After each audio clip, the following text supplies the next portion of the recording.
Oke guys, kembali lagi bersama gua Ye kata Dipura. Oke, di dapur yang berantakan ini, gua mempunyai sebuah kolam kecil. Tadinya ini diniatkan untuk pemeliharaan ikan hias, tapi kebetulan kolam utamanya dikuras, dikeringin, dan sisa ikannya gua masukin ke sini. Tapi apa daya, mereka malah berperilaku invasif dan semua ikan hias gua mati dimakan oleh ikan-ikan nila dan ikan mas besar itu. Oke.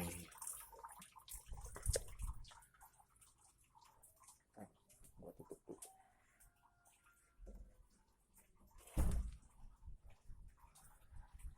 Dan untuk perlu kawan-kawan ketahui, jangan sampai menyatukan ikan nila dengan ikan hias yang lebih kecil dari ikan hias tersebut, karena sudah kita ketahui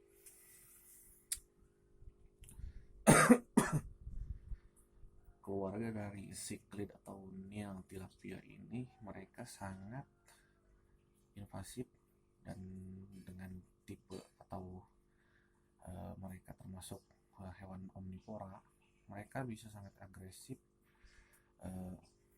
dengan ikan-ikan lainnya yang berukuran lebih kecil dari tubuh mereka sendiri.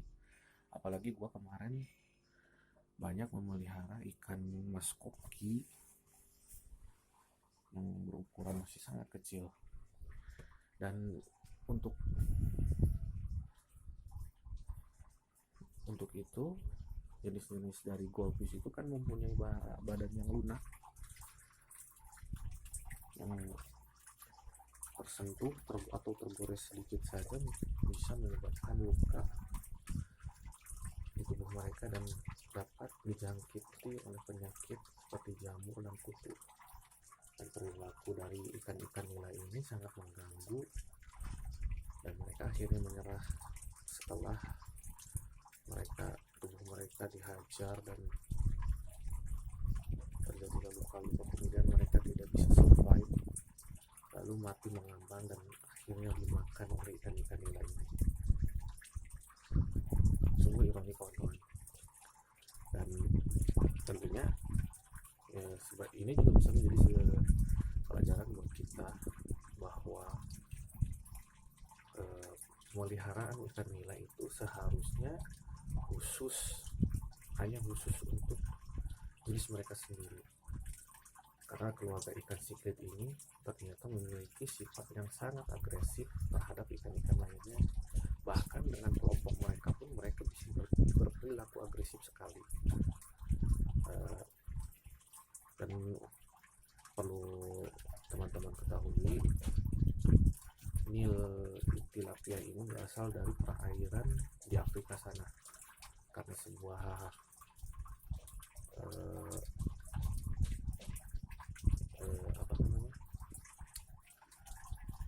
karena permintaan pesanan dan orang-orang zaman dahulu, mungkin ya belum baca dan belum tahu sumbernya lebih banyak lagi, mereka membawa ikan-ikan ini ke perairan Indonesia, dan tentunya akan menjadi hama untuk perairan di Indonesia ini. Jadi teman-teman semuanya, berbijaklah dalam melakukan sesuatu. Jangan karena sungai di tempat kalian masing-masing sudah tidak ada lagi ikannya, kalian dengan seenaknya menebar ikan-ikan yang bukan endemik sungai tersebut. Dan kita ketahui di Pulau Jawa ini kebanyakan ikan-ikan endemik itu berupa ikan wader, ikan gabus, ikan tawes dan sejenisnya, dan lain sebagainya. Tentunya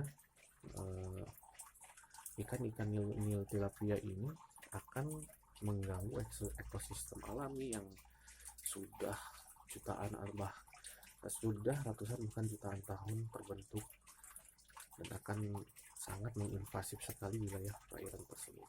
Sebaiknya pemeliharaan ikan-ikan nila atau mujair atau keluarga siklid lainnya usahakan hanya berpusat di kolam-kolam yang tidak bisa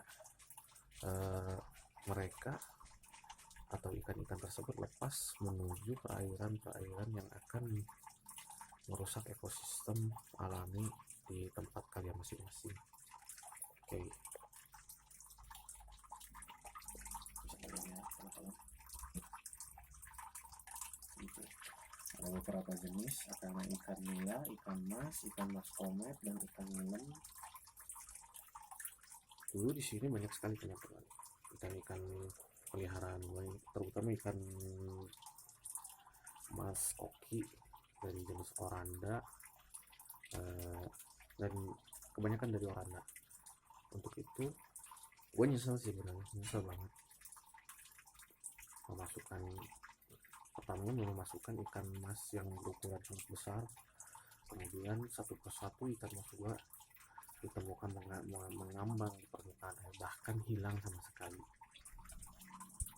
Oke.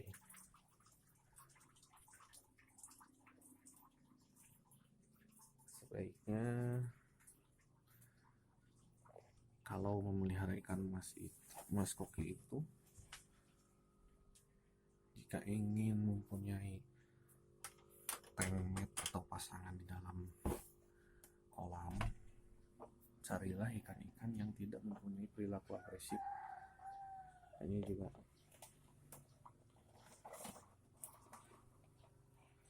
di sini gua pelihara menampung ikan tambakan dari kolam utama gua juga sih.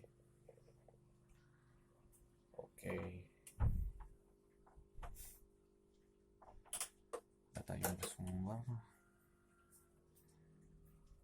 bisa kalian masukkan cari di Google atau di jurnal-jurnal tentang perikanan lainnya.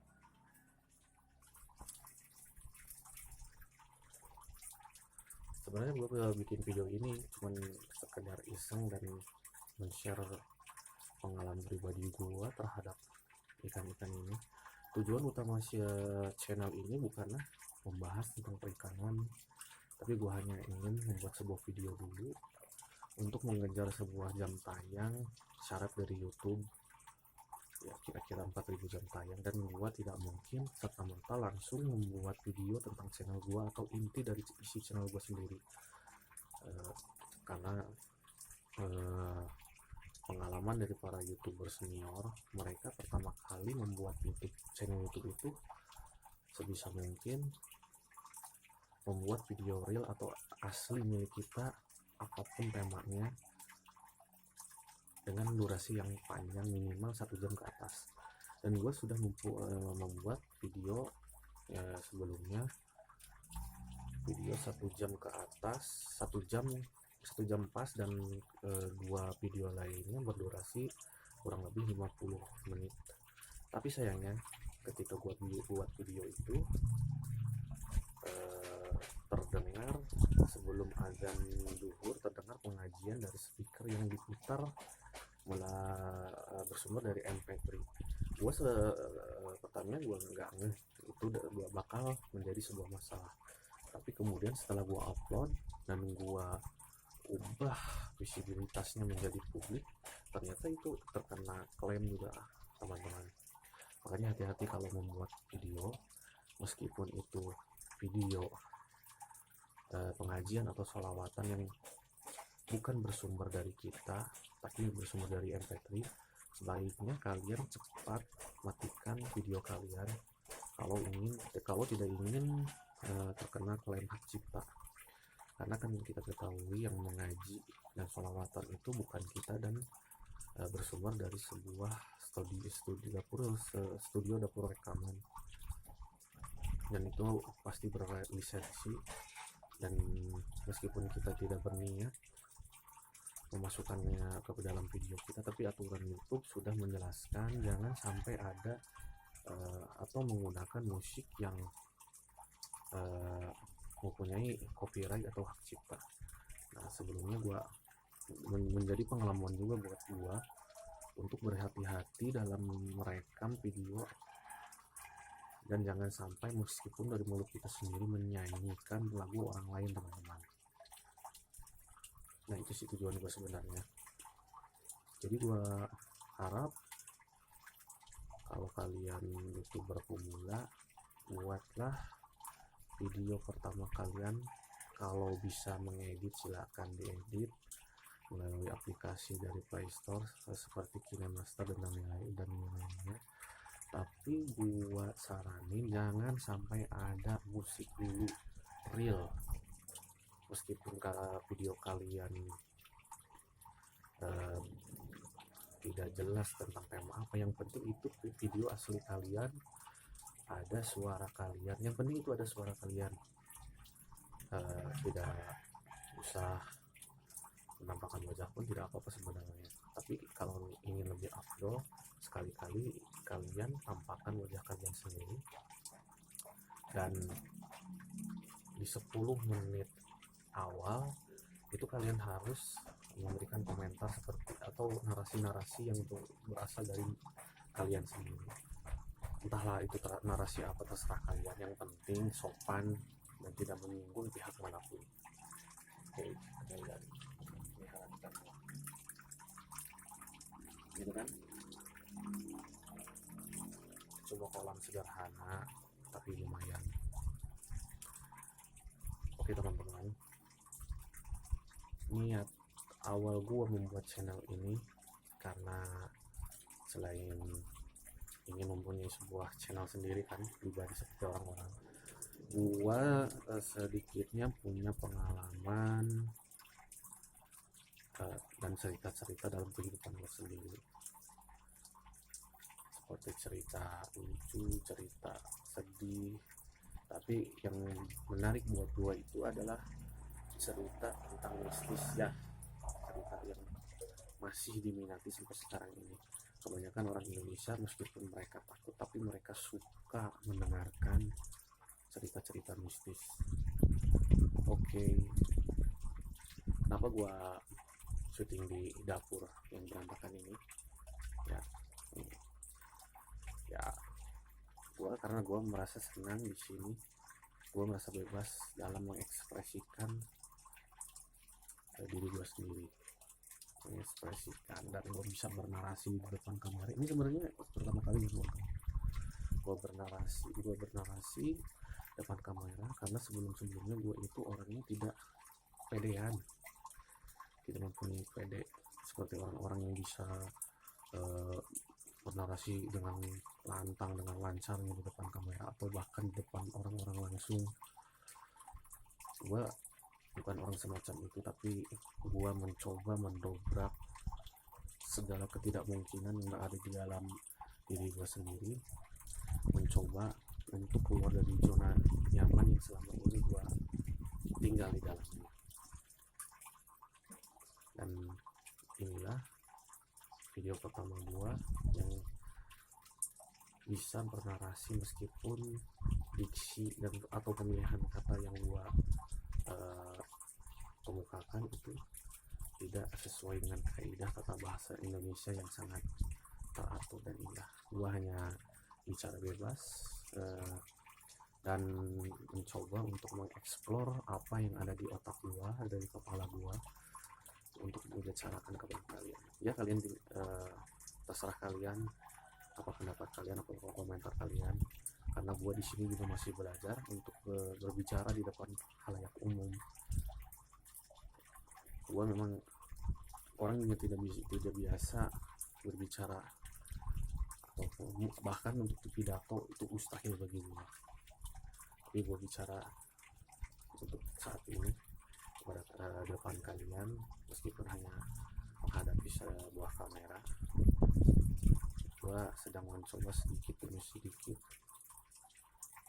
ketidakmungkinan yang selama ini gua anggap mustahil, dan gak pernah gua lakukan selama ini. Mungkin kalau berbicara dengan teman-teman sepermainan atau teman-teman orang gua bisa boleh dibilang terbiasa, bahkan selalu menjadi vokal dalam pembicaraan tersebut ya, karena ada kedekatan emosional. Gue menjadi bisa lebih mengeksplor diri gue sendiri. Itu sih teman-teman. Sekarang gue akan mencoba, karena kedepannya gue tidak mungkin akan menjadi seorang yang hanya berkutat dengan rasa malu, dengan rasa malas. Gue harus terbiasa menghadapi orang-orang jika ingin kehidupan gue berubah. Intinya itu. Dan untuk kalian yang sama seperti gue, malu menghadapi lingkungan kalian, malu menghadapi orang banyak, cobalah untuk berekspresi, berlatihan, banyak-banyak membaca untuk menambah kosakata kalian sendiri, dan praktekkan di depan cermin, kemudian keluar dan berbicara dengan orang banyak. Coba tentang ikan, sebenarnya gue sangat suka sekali dengan ikan-ikan, tapi berhubung ketiadaan tempat dan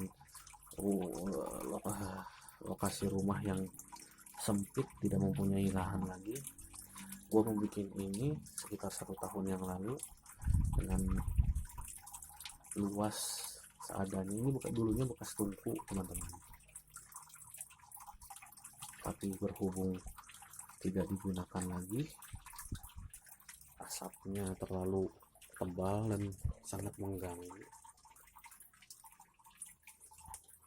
Jadi gue putuskan untuk menjadi kolam ikan.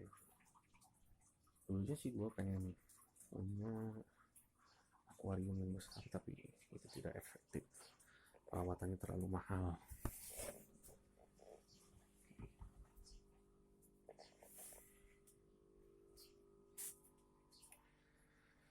Dan ini lokasinya, ini belakang rumah sih. Dan gue kebetulan belum mandi, masih belum, tambah gemuk gue. Ini hanya video percobaan gue. Nanti kalau subscriber dan jam tayang channel gue sudah memenuhi syarat, gue akan menentukan channel gue ya. Channel gue dari awal pengennya bercerita tentang hal-hal mistis, dan itu banyak gue dengar dulu. Kalau untuk pengalaman pribadi sih cuman perasaan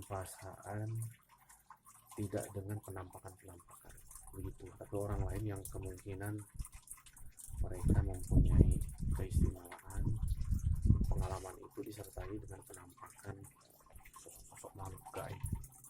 Kalau gue sendiri pernah sih dulu waktu kecil, tapi itu nanti ceritanya kalau channel gue sudah gue tentukan. Dan sementara channel ini gue jadikan hanya video-video pribadi, istilahnya vlog pribadi, kehidupan gue yang gak penting banget sebenarnya, gak ada faedahnya, cuman hanya sebagai pengangguran tapi ingin mempunyai cita-cita, mempunyai sebuah channel untuk berbagi ke orang-orang banyak. Itu daripada tidak sama sekali, lebih baik kita mencobakan teman-teman. Berhasil atau tidaknya bukan urusan kita hanya berusaha untuk berbuat sebaik mungkin. Jangan patah semangat jika hasil di akhirnya kita tidak sesuai dengan ekspektasi kita.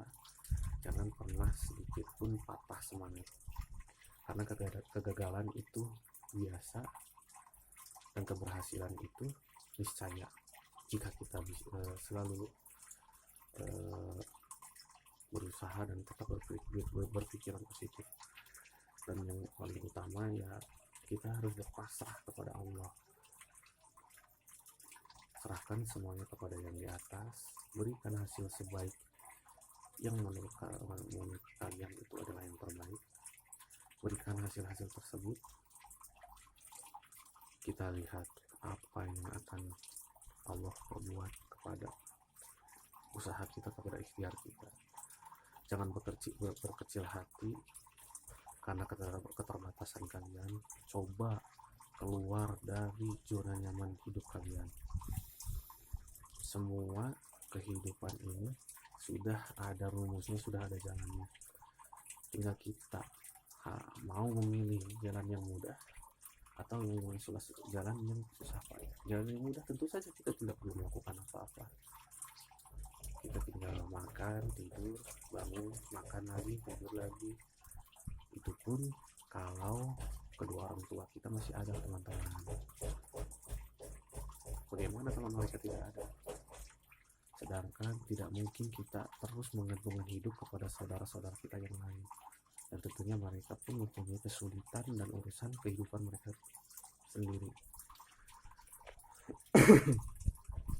Berusaha sebaik mungkin, jangan tunggu dulu sempurna, karena tidak ada satupun yang sempurna dari kita ini. Cobalah berusaha, cobalah untuk mewujudkan mimpi. Jangan kembali tidur untuk meraih mimpi, teman-teman. Tetap berusaha, tetap tenang, tetap enjoy, dan belajar, terus belajar. Setiap kegagalan itu akan menjadi sebuah pelajaran untuk hidup. Itu yang gue alami kemarin. Dari masalah video aja gue mendapatkan pelajaran bahwa tidak sengaja pun bisa menjadi kesalahan buat kita. Tidak ada niat pun untuk kita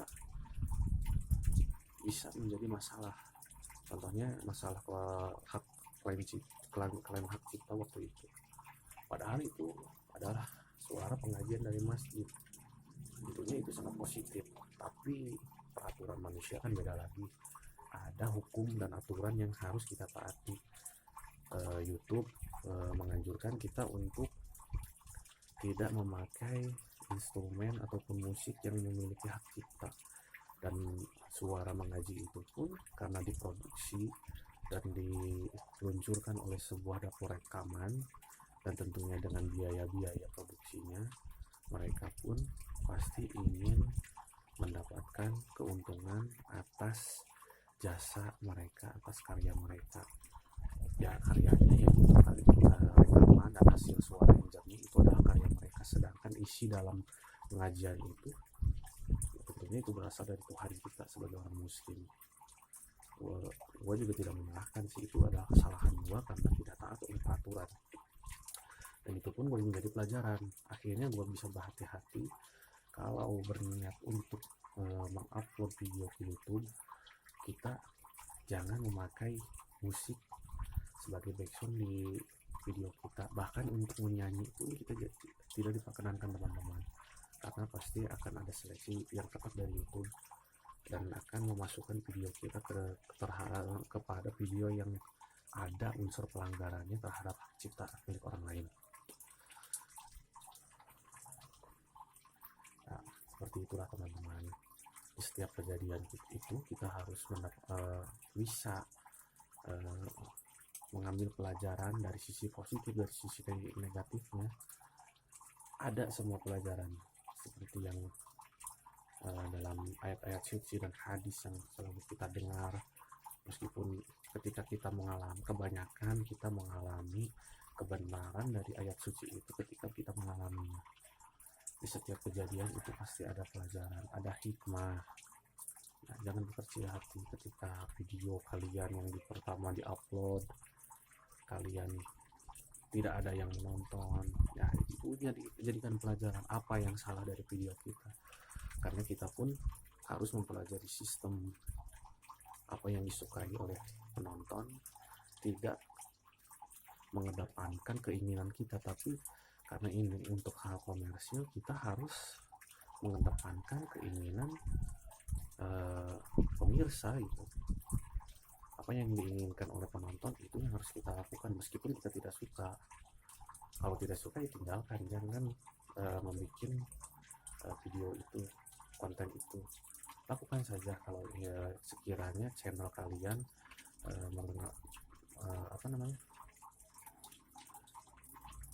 misalkan ke channel kalian temanya tentang prank, dan kalian harus berani malu, harus berani memprank orang-orang yang kalian tidak kenal.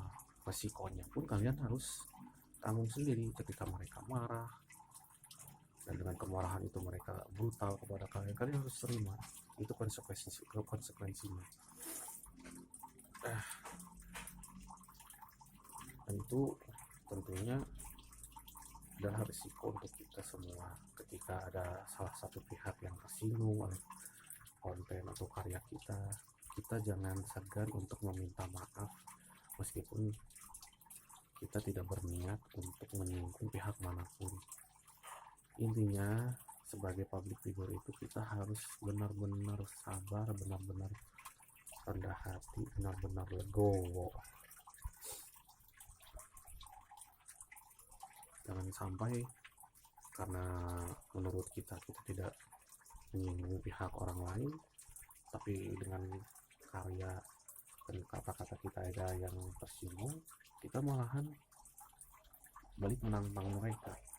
Lebih baik kita meminta maaf daripada urusan makin banyak, terkecuali kalau mereka menuduh kita yang bukan-bukan tanpa ada bukti.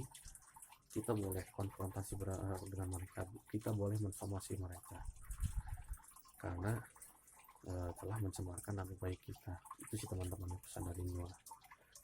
Konten apapun yang kalian akan bikin, jadikanlah konten yang bermanfaat untuk orang banyak, minimal untuk menghibur teman-teman, minimal untuk menghibur. Itu sih pesan gua. Dan gua pun membuat video ini belum ada satupun yang menonton dari orang lain teman-teman, karena settingan di video gua belum seperti orang-orang lain. Mungkin masih sangat-sangat banyak kesalahan, seperti CEO nya kan, search engine di YouTube itu kan, tentang kata kunci, tentang tag yang bisa membuat video kita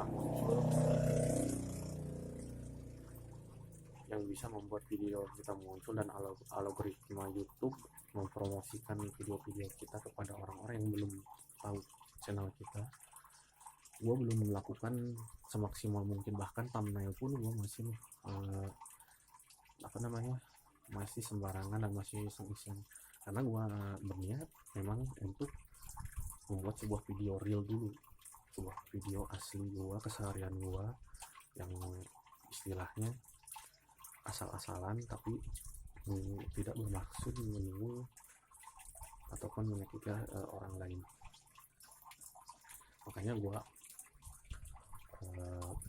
tadi membicarakan ikan nila, membicarakan aturan YouTube. Emang video ini tidak spesifik, asal-asal gue aja gitu, mau gue, dan mengutarakan isi yang berada di kepala gue. Kalau kalian tahu, kepala gue mumet sekali, segala kata, segala bahasa pengen keluar. Makanya gue utarain di sini di video 30 menit ini. Gue akan iseng-iseng membuat video meskipun gue malu dengan wajah gue yang jelek ini dan bahkan belum mandi, parah banget kan. Tapi itu tidak apa-apa, bukan masalah, karena gue emang berniat hanya sekedar membuat vlog, tidak spesifik ataupun membuat channel yang menarik. Gue belum berniat masuk ke tahap yang itu untuk membuat channel yang menarik. Ini gue hanya video suka-suka gue aja dulu. Tapi jika kalian kebetulan mampir dan melihat channel gue, semoga kalian mengerti, ya minimal like, comment, subscribe, dan menonton video gue minimal beberapa detik lah, beberapa menit lah, supaya algoritma YouTube gua memberikan tren positif dan membuat channel gua semakin berkembang. Dan jika channel gua berkembang, bagi kalian yang ingin membuat channel sendiri, gua akan share pengalaman gua, suka duka gua, cara-cara gua dalam membuat video YouTube ini, bikin channel YouTube ini. Dan kalian bisa menghubungi gua nanti di email ataupun chat pribadi jika video gua banyak yang nonton. Itu saja teman-teman. Terima kasih atas waktunya, mohon maaf atas kata-kata yang gua ucapkan. Terima kasih, sampai jumpa kembali. Wassalamualaikum.